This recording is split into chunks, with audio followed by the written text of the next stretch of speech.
Republicans and Democrats, they might not agree on a lot, and it seems like there's nothing that they have in common, except there is something they have in common. 92% of Americans believe that protecting clean air and safe drinking water should be treated as a top public health priority, just like preventing disease. And 82% of Americans support the Toxic Substances Control Act. This is the law which allows the EPA to regulate toxic chemicals that are used in our products. What's crazy, though, is that even though 82% of Americans support the Toxic Substances Control Act, congressional Republicans put a bill forward essentially stripping the EPA of all authority to regulate toxic chemicals and to make sure that the only thing that is considered are corporate profits, not even how deadly it is to Americans, which is absolutely insane. And there was even another study done by the Pew Research Foundation that found that 5 in 6 adults here in the United States want government and business to do more to ensure that the chemicals we use every day are actually safe. Again,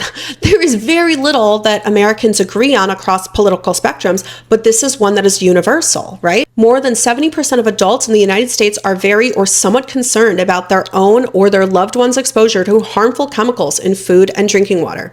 And a majority are also concerned about chemicals in food packaging, children and baby products, farmland, and other sources. About 5 in 6 want government and business to do more to ensure chemical safety and increase transparency around the use of chemicals. What's crazy to me, though, is that the Trump administration, they ran on a platform of deregulation. They promised the fossil fuel and chemical manufacturing industries that they would repeal as many environmental and toxic chemical protections as they possibly could.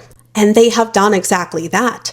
In the past year, the Trump administration has done so many things to increase the amount of toxic chemicals in our food, our air, and our water. I have literally hundreds of videos on this. There's no way I could fit everything into one video, but they literally changed the mission statement of the Environmental Protection Agency to be focused more on corporate profits than on the health of American citizens. This is something that all Americans agree is a huge issue. We need to continue to talk about this and make our issues heard because we are definitely not divided on this topic.